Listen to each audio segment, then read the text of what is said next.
Bobby Charlton. Well done, Manchester United. Beckham. Into Sheringham. And Solskjaer has done it! And it's saved it! United again! Ready! A magnificent goal by Robin van Persie! Welcome to United Hour, your official Red Cafe podcast for all things Manchester United. I'm your host, Nick. I'm Colm. I'm David. Yeah, three-way chat today from England to Ireland to Canada. A lot of people often think you're in Scotland there, but I had a couple of Canadian listeners actually message on Twitter and I said, Dave out there is actually in Canada. A lot of people think I'm in Northern Ireland, Nick. Ireland, it's all one thing, right? Also, can I just say, you do that intro so much better than Imran. I'm just more professional, me, you see.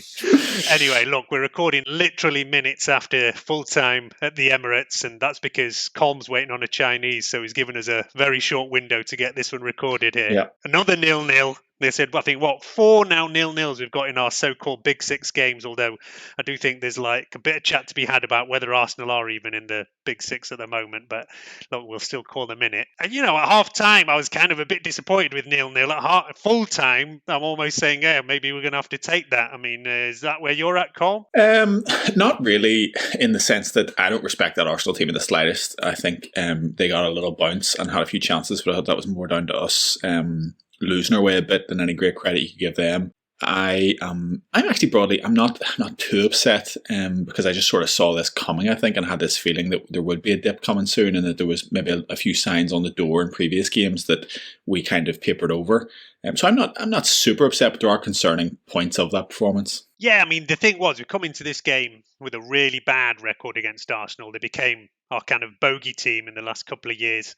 2 points out of 15. We lost to them earlier in the season, until we lost to Sheffield United the other day. That had been the last game we'd lost.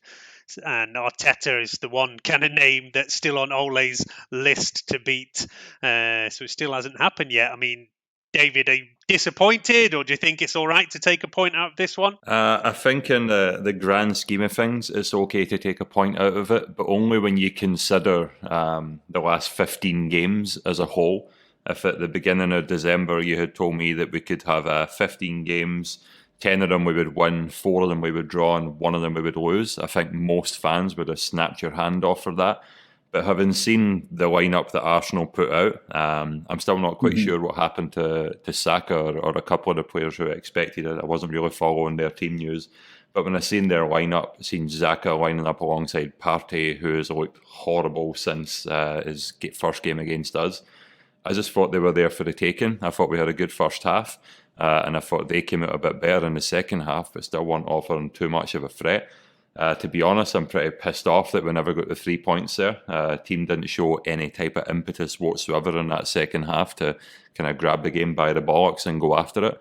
I think it's an opportunity lost, but again, in the grand scheme of things, you can't complain too much about what we've done in December and January. Now we're at the end of a kind of 2-month spell of nothing but football every 2-3 days.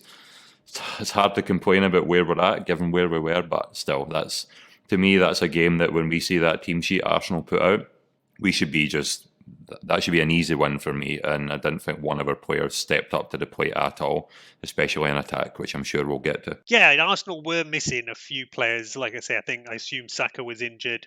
Aubameyang's obviously been out for a while and missing Tierney as well. Potentially, you might say they're their best 3 players, but they have got some other decent players and have been in pretty decent form recently. In fact, have been one of the form teams in the Premier League. On the basis of that, a 0-0 is not too bad. There was no surprises in our lineup at all, really, was there? I think everybody knew who was going to play over here. There was just a bit of kind of decision on when you saw the team sheet is Rashford going to be left, or is Pogba going to be left, and how are we going to set up? I mean, I think Colm, actually, you said, I'm sure it's going to be Pogba left, Rashford right. Mm-hmm. But in the end, it's not really come out like that. This is still being a big dilemma every time, isn't it? We just never still filling this right-hand side. All season it's been a problem, and all the way goes back to the summer of not bringing in Sancho that Ole really wanted, and constantly it's becoming an issue. I mean, at times Greenwood looks like he's done going to fill in there. Rashford has had a couple of good games there. Then Pogba gets the odd chance. And, that right-hand side is just continually the same problem, isn't it? Yeah, it is. It's a big issue. Unfortunately, it's just an issue that now can't be resolved and won't be resolved until the summer. And that's the position we put ourselves in by not wanting to sign. Sancho, obviously, Diallo played with under-23s today and scored twice, but I don't expect him to make any kind of meaningful impact this season, certainly not in the league. So it's just something we have to grin and bear for a while, and it is frustrating, and Ole does seem to be mixing it up with who he puts there. I mean, I think before McTominay had to go off, it was what I expected with Pogba playing left and Rashford playing right. Obviously, Rashford was out right nearly the entire game, and I do think Rashford has the ability to play there to reasonably good effect, certainly the most out of anyone in our current squad, although I think long term he should play off left wing. I think Greenwood, whilst it's good to get him minutes there, I think it's a slight disservice, and I would always favour the minutes, but I do often feel a little sorry for him to be kind of stuck out there sometimes and kind of missing a lot in the game.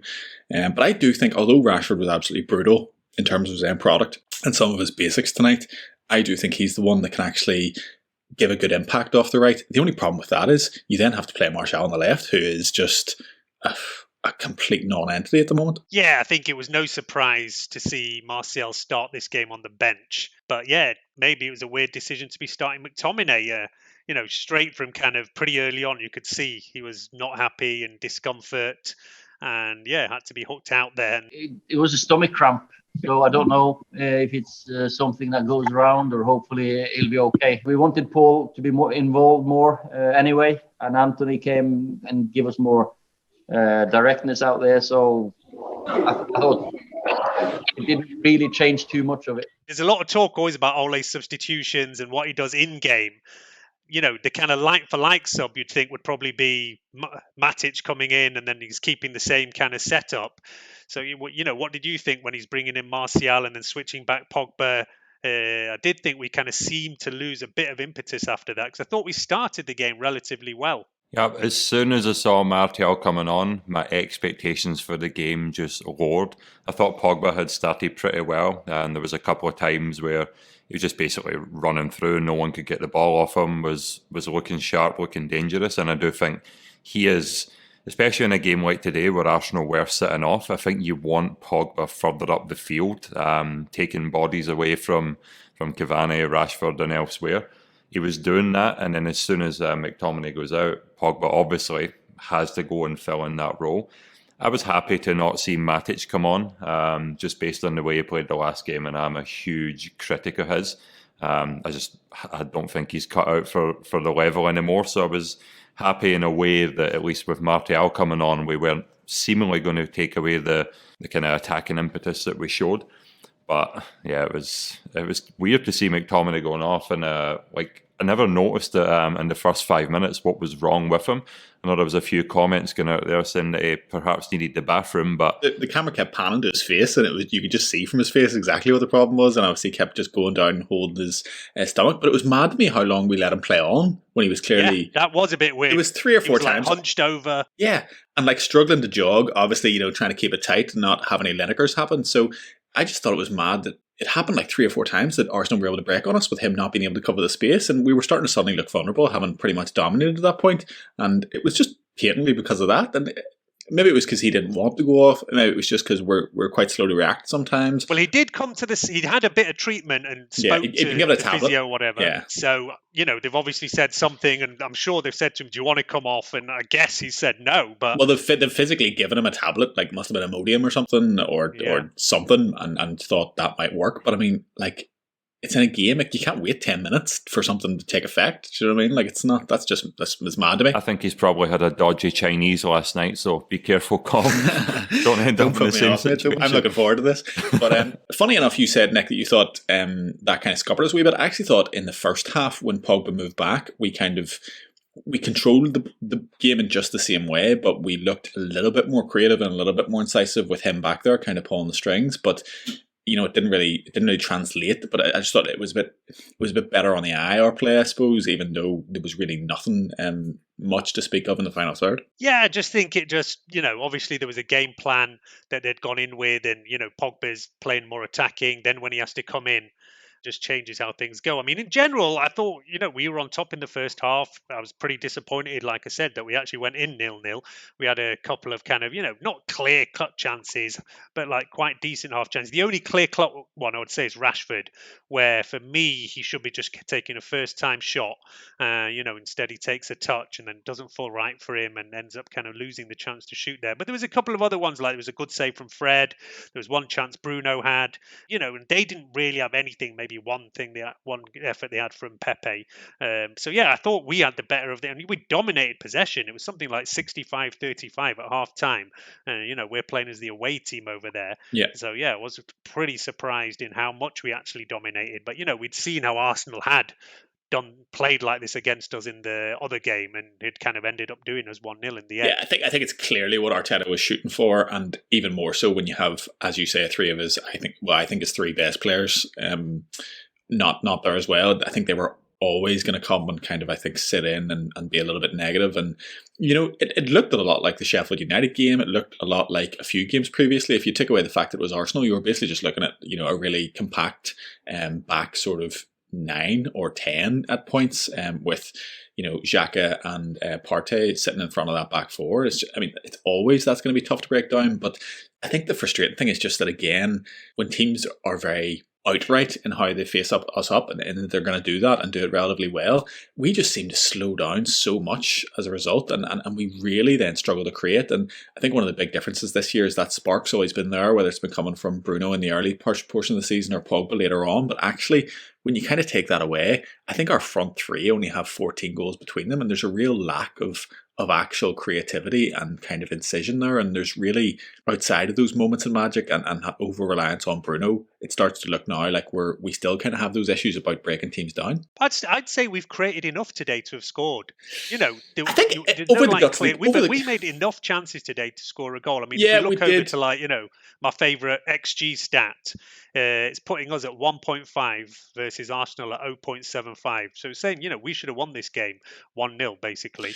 Yeah, I mean, that's not a great representation of that argument, because a 1.5 XG is not an impressive attacking display by any means. Yes, okay, in the context of Arsenal's even worse number, it probably suggests that we should have won that game. But for the amount of the possession and the areas we had the ball in, I don't think we were overly creative. I really don't think. And the chances we did create, okay, 2 of them for Cavani, those are actually well-made chances. But beyond that, I think you would expect him to score one of those. Oh, 100%. Yeah. Shocking. I think the first one is criminal. First one's criminal miss, really. Yeah, that's it. I mean, David, everybody was crying out for Cavani to start and for Martial to be left out. And, we've been saying, look, that's the difference. He's that number 9 who puts them away.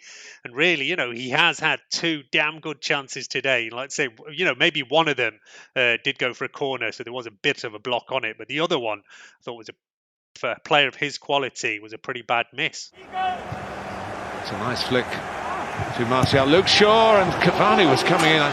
Sure, we got the final touch there. The touch might have been off the goalkeeper.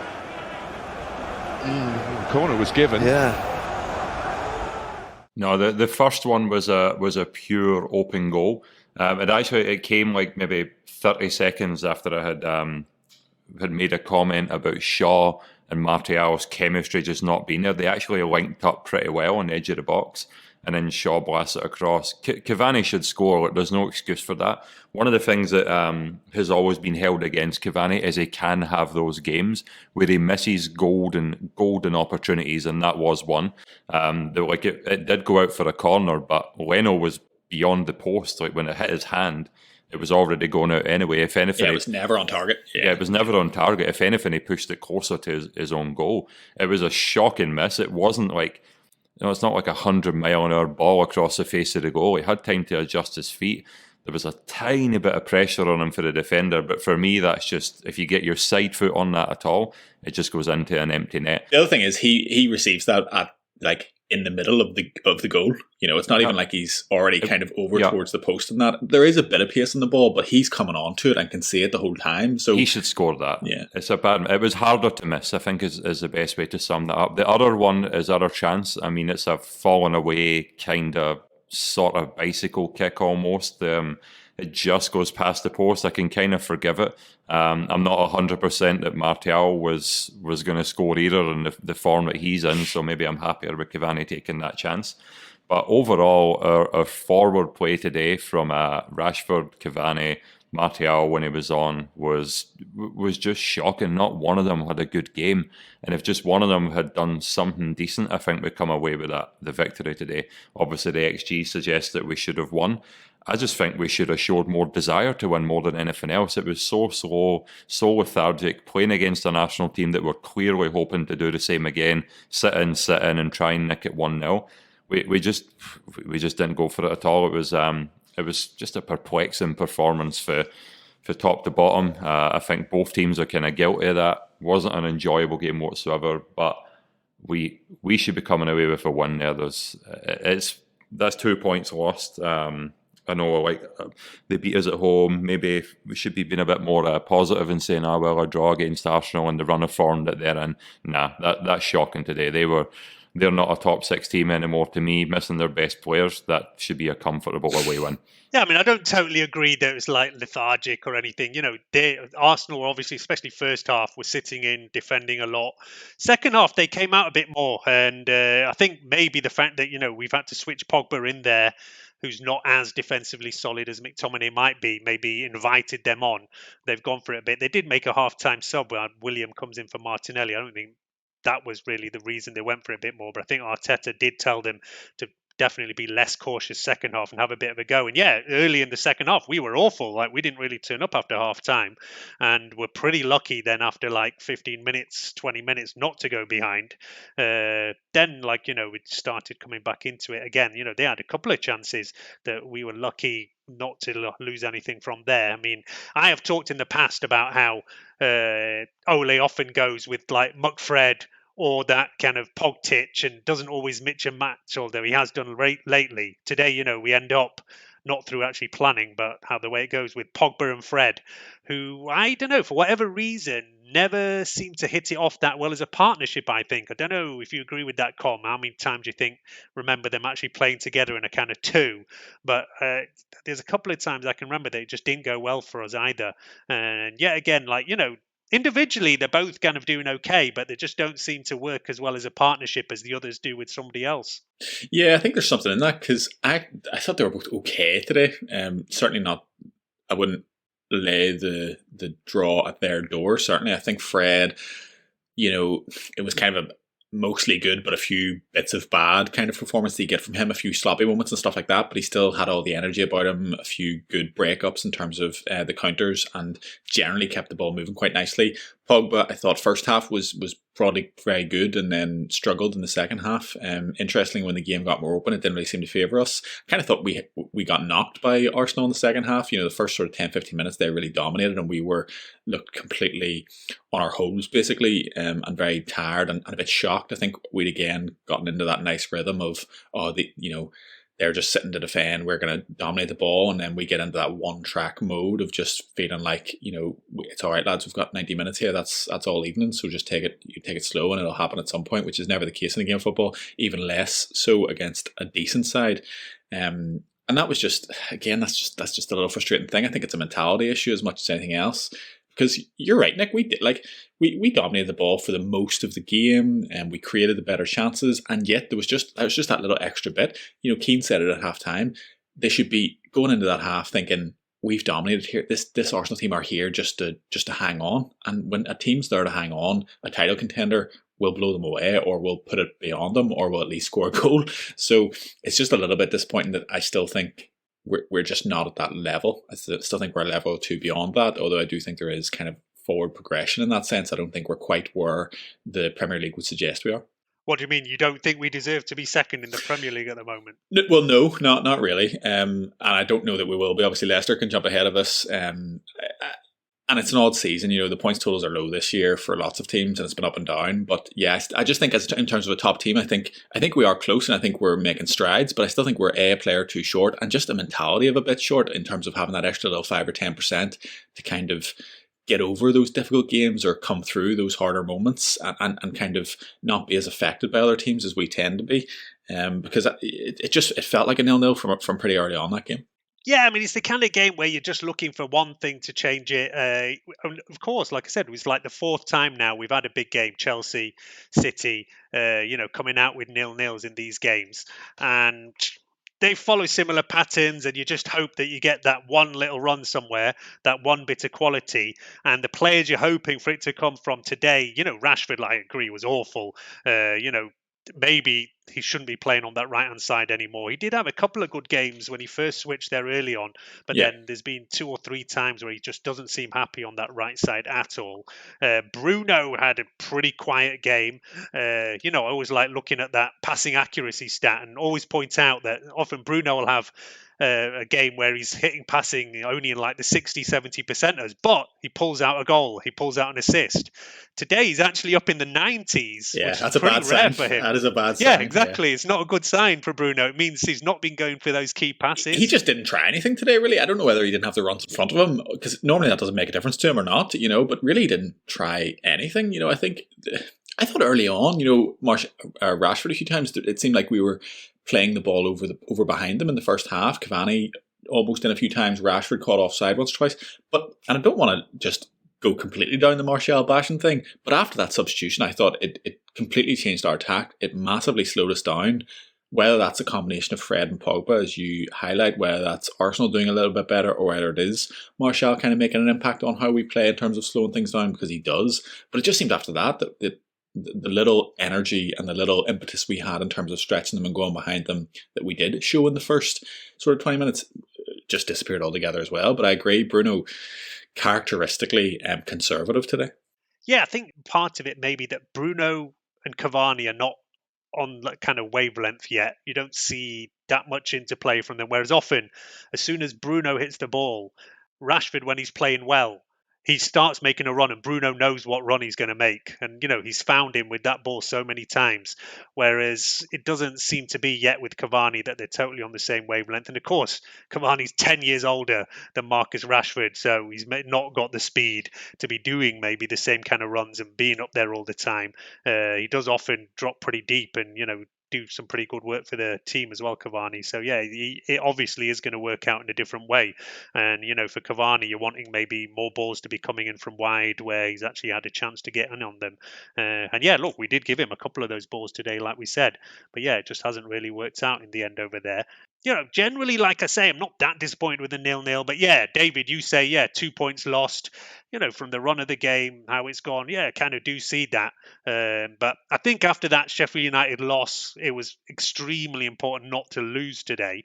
And yet again, it's the kind of performance where it's like making sure we don't lose rather than really, really going that bit extra to win it. I mean, I'm sure if we beat Sheffield United and then this performance played out, no one would really be that upset. But, as David kind of mentioned at the start, if you look at the last 15 games, it doesn't look so bad. If you look at our record against the top 6, it looks pretty awful. If you look at just the last 2 games, it feels pretty awful. So it really all depends on how you frame it in terms of, I suppose how you're viewing this team, how you're viewing the season.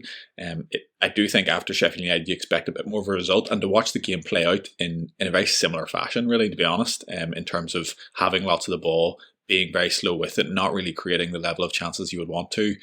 And okay, we were pretty sure at the back. I actually thought the back 4 defensively played pretty well today.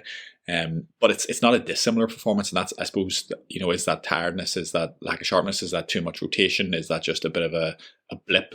But there's tough fixtures coming up, so there is just a bit of an ease around it, Yeah, talking about rotation, tiredness, I mean, I had a big chat about this especially on Twitter, and there was a lot of opinions just before we went into that run of like Liverpool, Fulham, Liverpool, Sheffield United, and I said, yeah, this kind of run now is going to really test how Ole manages the squad, keeping people fresh. And personally, I had gone out and said that I would have gone pretty weak in the cup game and really focused on the league games. And to me, there is correlation between the fact that we went very strong in the cup, won that game, and then ended up losing against Sheffield United. Now, I don't think that's total coincidence because, yeah, he ended up putting a slightly weaker changed team out in that game. But yeah, I also think it was a great win against Liverpool to knock them out in the cup. You don't want to take that away. So yeah, it's difficult always on how you manage it. I mean, David, it's been a big criticism of Ole last season, especially squad management, and it's something that we said we wanted to see a lot more of him, how he's doing. I mean, how do you think he's been managing the team, trying to keep people fresh, trying to rotate? Do you think he's been doing it in the right way, or is there players you think haven't had enough minutes? I mean, first and foremost, I think the squad selection for the Liverpool game was spot on. Just always a big game against them, and when it doesn't matter whether they're playing football or playing tiddlywinks, I want to beat them. So strongest possible lineup should go out. I don't think that can be used as any sort of excuse for not beating a team with 5 points at the bottom of the table. We should have been able to put in a better performance against Sheffield United, who were also missing a couple of key players for them. And I don't think it excuses any of the performance today. I think the squad is definitely deep enough and has enough quality about it that it should be able to manage itself through a difficult schedule. Solskjaer's substitutions are always coming into question, just when he chooses to make them. He made a second sub a little bit earlier than what he normally does today, which I guess was good to see. But we have, in my opinion, one of the deeper squads in terms of quality in the league. And I think we've used it reasonably well over the last couple of months. But you see where we're at now, where there's now people that are saying, well, are we even going to get top four if we keep in the current vein of form of these past two games? And it's just this reactionary Man United fan approach that drives me crazy at times, that it can't see the bigger picture and just start thinking, oh, a couple of bad performances, we're going to slip back to the way we were. I think it's really important to highlight just how impressive the last 2 months has been for us in terms of a results and performance standpoint. There's been a lot of good things in there, and I think a lot of that has come down to Solskjaer finding out what players he can trust. I think now more than anything, if he goes back and looks at the poorer performances in the past couple of months, he's going to see some consistency there in terms of the players that just are not delivering. He's going to see the players who slow it down a bit too much, in my opinion. Martial is the most guilty one of that. He just, anytime you feel like you might be getting a foothold in the game, the ball goes to him and he just seems to want to slow it down to whatever level he feels like playing it that day. Teams seem to have figured out how to negate Bruno a little bit, but we all know he has the quality to just rise above that and produce a moment of magic, which, again, I agree with you guys, it was weird today. He was so subdued. It was almost like the game passed him by and he didn't really do anything. But overall, I disagree with Colm when he says we don't believe to be in second. I think when you take almost a third, in fact more than a third of the season and look at it as 15 games, 10 wins, 4 draws, 1 defeat, I think that type of form just on its own deserves to be there or thereabouts at the top of the league. So I still think we're in a good spot.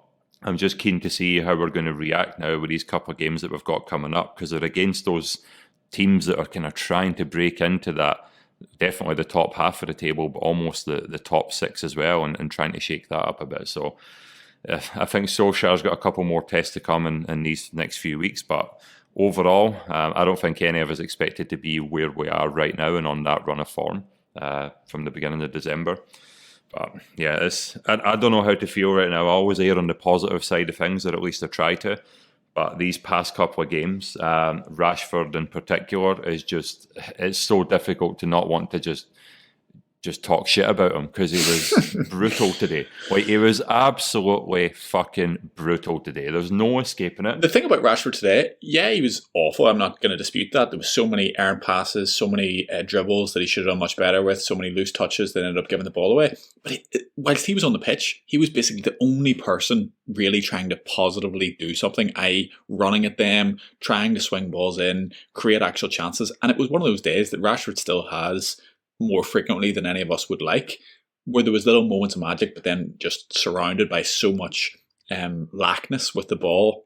However, there's just no one else trying. Martial doesn't run at people anymore for no apparent reason. Cavani obviously is never going to do it. Bruno today tried nothing essentially. Pogba barely passed the ball, incisively from deep at all. So whilst I would lump a fair bit of criticism on Rashford, the one thing I would say is he was the only one who looked interested in actually trying to put Arsenal in any kind of uncomfortable position whilst he was on the pitch. And okay, when he took that responsibility on, he delivered extremely poorly, which is just sometimes what happens with Rashford. He's a very hot and cold player at the best times.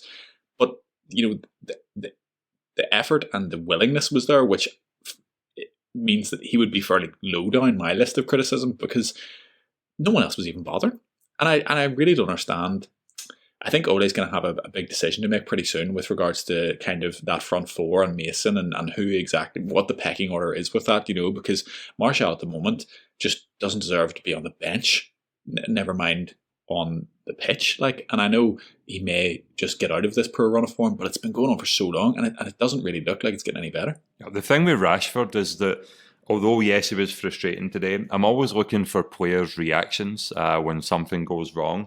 And the rest of the team, they don't get too annoyed with him. And I think a lot of that comes from, yes, they can see that he's putting in the effort. And obviously when it comes off for him, it's just spectacular.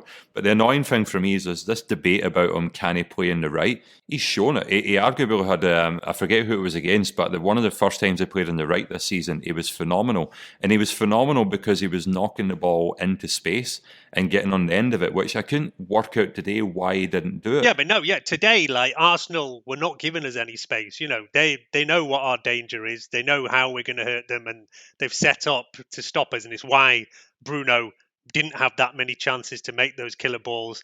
It's why Rashford hasn't had that much opportunity to have the ball with space, because they played pretty defensively. Second half, we didn't dominate as much, and the possession stats kind of come in a little bit, but overall, we're still way ahead on the possession side. And obviously, they've set up like that, and it's worked for them against us a couple of times now. So why wouldn't they? Again, though, I would say that I think we did have the better chances, than that really we should have scored a goal. And at the end, it comes down to not good enough finishing from Cavani in particular. And maybe even, like I say, Bruno had at least one decent chance. Rashford should just smash it in with his right foot when it comes to him. Whereas, maybe because he's not comfortable facing the goal from the other side, he ends up taking a touch and loses it. But that's where we go. But I did just want to rewind a little bit, David, because you were talking about being always positive and reactionary, and if we rewind back to November when I think you were like Ole out at that time, right? I will always rewind back to that time. Just interested to see now. You're totally happy with Ole where we're at, and you say we're ahead of schedule in a way. He's answered so many questions these past 2 months that the record speaks for itself. Most teams in Europe would bite your hand off for our performance December and January and the results that we've had. My criticism of Ole was always that he struggled to change the game in our favour. I think he did that a couple of times, certainly in December, where we were not looking the best going into half-time, and then we came out a completely different team. So I'm more Ole in than I certainly was back then. But that was my big criticism, that it just seemed to be if we didn't start the game well, we wouldn't finish the game well. It just seemed very set in stone that the first 10 minutes would determine the outcome of our game. He has been able to change that. I think his big challenge now comes in, like Colm says, finding the best forward line for us. I don't know if we need to try variations of Cavani and Greenwood up top and try the diamond again behind them. Do we need to get Rashford back on the left, Greenwood through the middle, and bring Diallo into the team ASAP, who looked phenomenal in his under-23 debut? There's a lot of questions up there. I think there's more questions up top than there is in any other part of our team. I think the midfield, when everyone is fit and healthy, I think any combination of Fred, McTominay, Bruno and Pogba, I'm going to be pretty happy with. And then Van de Beek is obviously still hovering, and again, didn't get any minutes today. But I think the midfield is pretty solid. I think the defence, actually one of the highlights of today, I thought we played the ball out from the back under pressure really well in the opening stages of the game today, to the extent that Arsenal just almost stopped pressing us as intensely as they were in the first 10 minutes. I thought Lindelof and Maguire were pretty solid in that respect. The defence seems set. Obviously questions over the goalkeeper. Midfield seems pretty set, but where we're struggling right now, 14 goals between the strikers, like Colm says. It's not good enough for the level of talent that's there. And a lot of it, to me, seems to be come down to decision-making right now, which is just infuriating when your manager is like a former lethal poaching goal scorer, and you've also got Cavani there as well, who obviously has the experience. I just feel we should be getting more goals out of those forward players. Yeah, I think I would agree with that. We have definitely, there is question marks over our forward line at the moment, whereas now we do have quite a settled kind of 11. I remember last season and people were saying, look, what is our best 11? There was a question marks all over the pitch. Now we kind of more or less know what it is. The only issue is that Martial is way out of form. Then, Cavani's there. Greenwood as well has been slightly hit or miss this season, although, he's looked a bit better in the last month or so.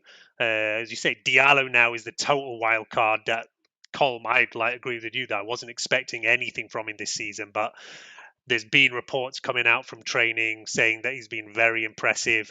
Today, he's shown up, and we shouldn't get too excited because it is a reserve game after all. But he scored on his debut there after 10, 15 minutes, and then turned up with a Panenka penalty right at the end of it. So the guy's obviously got massive bollocks and is ready to say I am here. Yeah, he wants to announce himself. But I think maybe next month when we start in the Europa League, it might be a time to give him some minutes somewhere over there. Throw him in. A lot of that will depend on our our position at the time. Throw him in. We're saying here, we're probably all in agreement that one of Arsenal's 3 best players is Saka. They're not that different in age, and Saka makes a tremendous difference to that Arsenal team. Saka's come to the academy. He's been there a long time. Yeah, and the only saving grace for Diallo in that context is that he is actually an out-and-out right winger. Yeah, that's where he's played. So that's the only argument for throwing him in, because I don't really think there is one. I mean, you have Greenwood, who scored 12 goals or whatever it was last year, a very decent amount, and we've seen how he's not just found it that easy this year. So it's just not that easy for young players sometimes. But the one big benefit is he's actually a right winger, which, I mean, we're going over a decade at this club without one of those. So I don't really even know what we're looking at when we see it. Yeah, look, before we move on to talk about the next couple of matches, I thought the perfect segue, as I talked about Diallo having big bollocks on his debut, is just giving a shout out to Manscaped to supporting the show for this month or so. Manscaped had just launched over here in the UK. I think, there's quite a couple of million users of that over there in the USA. They're the best in men's, what we call below the waist grooming. Manscaped offers precision engineered tools for your family jewels. And I know, you two guys haven't got on this. And I think, David, you in particular were a bit disappointed you missed out on a Manscaped package, weren't you? I was disappointed. I was, because I saw it popped up on my YouTube. And I saw Rob Gronkowski was the one that was promoting it. And I went, wait a second, this guy's one of the bigger athletes in the NFL. I need to learn more about this company. It turns out they're the best company in their line, multi-million-dollar successful company around the globe. Wait a minute, I need to learn more about these. Did you invest some stocks? Did you invest in their stocks? I did not invest in some stocks. I didn't get as successful as I did back in May when I invested in some GameStop and then found out a couple of days ago it was worth a fair sum of money. But it was, I felt like I missed the Manscaped train, so... Yeah, no, I can say actually, I got a pack of this, and to be honest, I was slightly dubious myself, not being down with the millennium age group and whatever. Dealing with below the belt grooming has never been on my list of things to do, to be honest. And as well, I'm more than a decade married, so you're not too bothered about these kind of things. But as I say, it's actually a very cool package. This, you think it's just going to be a shaver, but there's a lotions, potions, the way the whole thing presented, definitely do recommend it. And look, anybody who's interested, go and check out manscaped.com and use our code United Hour. You get a hefty 20% off over there. So definitely worth a look. They've got various other things as well. It's not all just about shaving your pubes and all that kind of thing, but they've got nose trimmers and all this kind of stuff. Like I say, go and check it out over there and on the podcast. But looking, like I say, at the matches coming up, like you said, David, we've got this Southampton and Everton coming up as we speak. I think it's Southampton and 0-0 with Aston Villa, who are again another team who are just sitting around that kind of top 6 battle. Need to get back to winning ways, really. As I say, you take this 0-0 with Arsenal, but at some point we've got to get back winning to keep in that top 4. I mean, Colm, I don't agree with you when you say, we're a bit of an artificial position in second place, but we do know that everything is very bunched up. Yeah, I mean, West Ham, Leicester could all be above us in a game or two. It's just a bit of a mad season. Yeah, it is. So you can't get that excited, and that's part of the reason why I was like, listen, we've ended up like ahead of schedule in the league, and let's just forget the cup and totally focus on the league. And that was kind of my rationale behind it, because I also thought that we're not quite in the place to be fighting on two fronts for like cups and things like that just yet. And for me, after we ended up first position that none of us expected, even like the most optimistic United fan was still kind of surprised. I said, listen, let's just throw everything else out, go for the league. But yeah, I'd say we're still playing all right, but Southampton and things like that are the games where we want to get back on track and start getting those 3 points back, and we can keep up there. I mean, I said all along that I don't expect to win the league this season, but even if we just stay in like and around until like March, April time, I'll be pretty happy with that. And ultimately, I would still be happy like coming say third or something, if like we're challenging though till the end. Third just on its own being way off isn't that great, but if we can still stay with having some hope of like being in at the top, and even if it ends up being second or third, it's not really a big deal. I mean, I don't want to put a lot of kind of pressure on saying, oh, we have to be second, we have to be third first. For me, it's more about being in that challenge and still saying like we're in the title race till the end of the season, even though City are running pretty good at the moment. Let's see whether Liverpool get back on form, but Southampton surely is the kind of game at home where we need to be getting back points. And look, let's see where it goes over there. I mean, can you see anything different than us coming out with a win over there? I hope not. I never really predict us having anything other than a win, to be honest, so it seems some like a pointless question that I ask myself, because I just always expect United to go and win. I do think Southampton will be tough to play against. I think a lot of teams might show us this look now that we've seen in the last couple of games. And I mean, like, it's the Premier League. Like, teams are just hard to play against. Like, City beat Sheffield United 1-0 today. Now, it was a drastically different looking game to our game, but it was not dissimilar in that they really struggled to carve out good chances. Now, they completely dominated the ball and weren't threatened in any way, shape or form. But when a Premier League team comes and says we're going to sit in and defend, it's just not the easiest thing in the world sometimes, particularly when you're not getting any more penalties. Like, what's up with that? So it's just an issue. And I think Southampton have typically been a difficult team for us. Hasenhüttl knows how to set up, and they're very energetic, a lot of workman-like players, and certainly not a team that I ever really look forward to playing against, But I think now it becomes a must-win for me. I mean, I thought tonight, by virtue of the Sheffield United performance, to kind of maintain that momentum, because I said it a couple of weeks ago, I didn't think we were in a squad in a title challenge, and I don't think this squad and Ole even thinks that, as they've been remiss to kind of point out at every post-match interview when they're asked.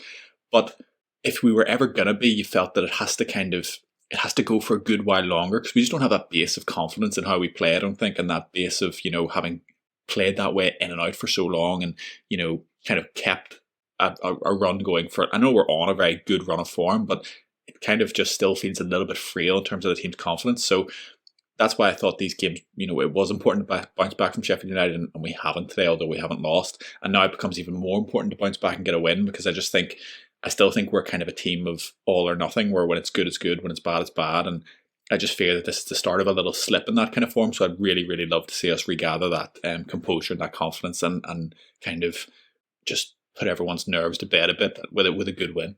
Yeah, David, you feeling confident going into that Southampton game? Not overly, but I think that's more a credit to that Southampton team.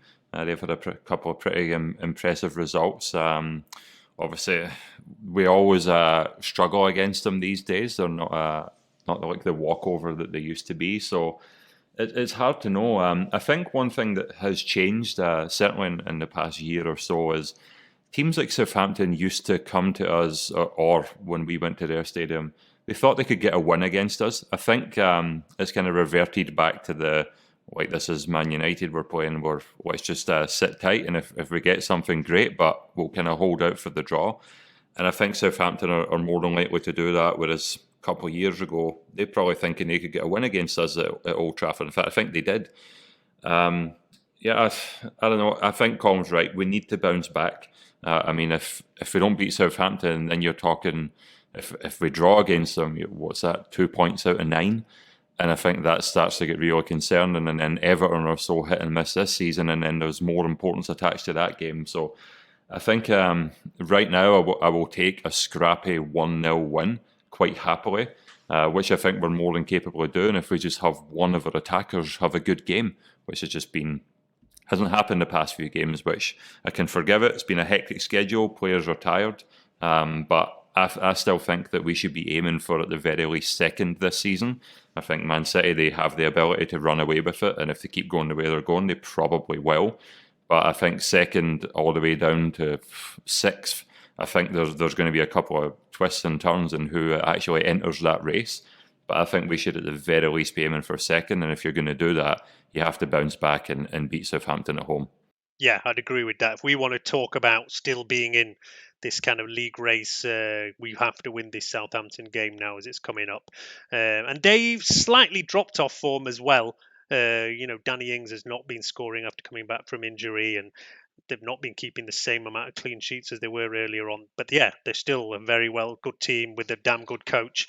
So yeah, not going to be easy, but there isn't any easy game anymore, and I think that was part of the problem with that Sheffield United game, that a lot of people had started to get a bit complacent and just think that this one is an easy win. Everything was written in the stats. We hadn't lost to them for ages. They were the worst team for ever, actually, even worse than like Derby at the time. Yeah, that's a totally false position as well, because they've lost every game 1-0 this year. Do you know what I mean? It's not like exactly. They're nowhere near as bad as I remember that Derby team, and they were absolutely awful. Like every game, they were just played off the park. Off the level, yeah, exactly. Just didn't deserve to be there. Whereas you could not say that about the Sheffield United team, although that's all well and good before the whistle starts, but that 90 minutes, when you watch it, horrendous. Like, there's no getting away from that. Whilst, yes, Sheffield United are a tough team to play, and everyone does play it down just due to their league position, all that kind of stuff. I mean, the calamitous nature of that 90 minutes is hard to even think about. I know we're again past that, but it's still hard to get over. Yeah, no, look, I wasn't on that podcast, and I did put a couple of comments in the thread on Red Cafe about it, saying, look, it was a bad performance. Our worst one since that kind of start of the season when, we started really badly against Palace, Tottenham, whatever. But I still think that we deserved a draw out that game.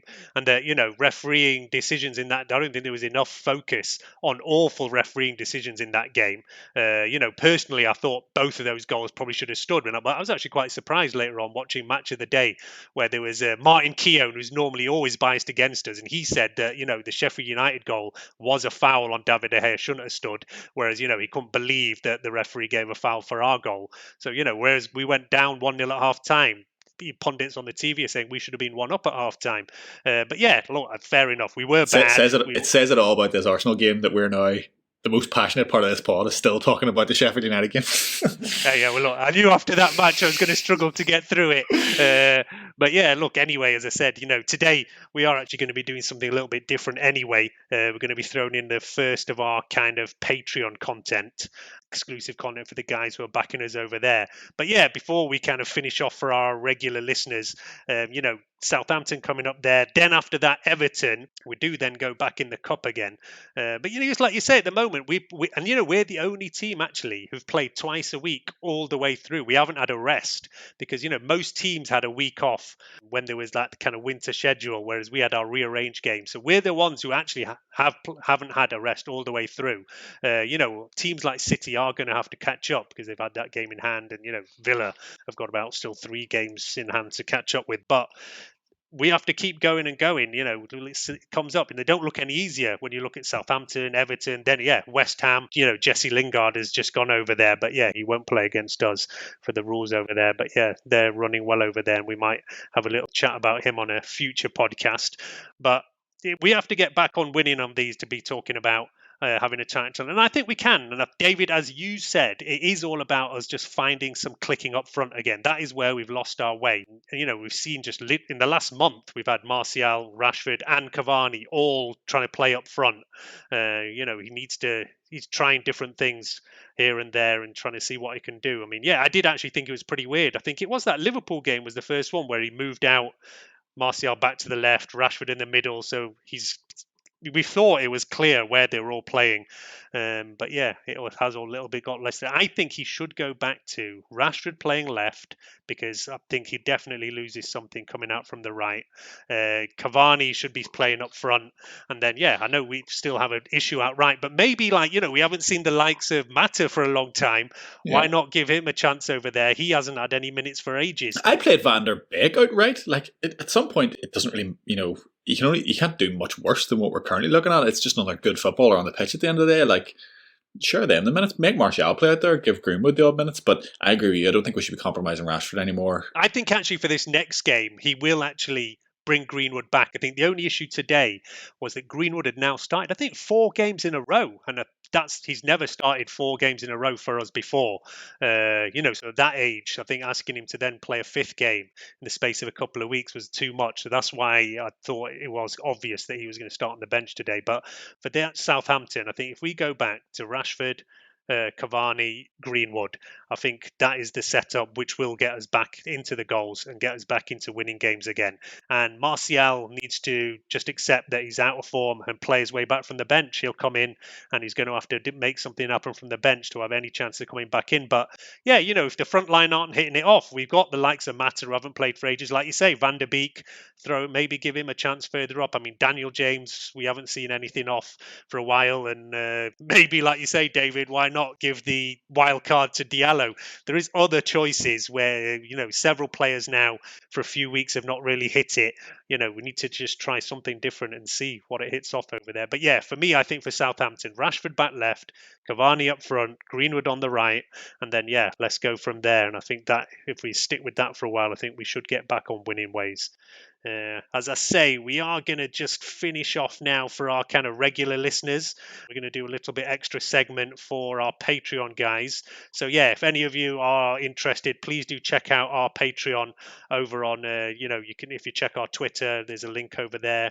But yeah, just search for United Hour over on Patreon. From like £1 a month, you can even get access. And yeah, we have some kind of match day chat group over on Discord, and we will now monthly be doing a little bit extra segment just for the guys who back us over there. But yeah, we do also appreciate all of you guys who listen, and yeah, been really happy, been getting a lot of good kind of feedback and a lot of good content, and guys interacting over on Twitter. I do actually want to give a shout out to Cantona's Collar, who's been a big supporter of the podcast over on Twitter and did some great work for us today. New followers, new subscribers coming from that. So yeah, cheers very much to him shouting out. And in fact, I am going to mention some of the stuff he'd been posting over in our Patreon stuff.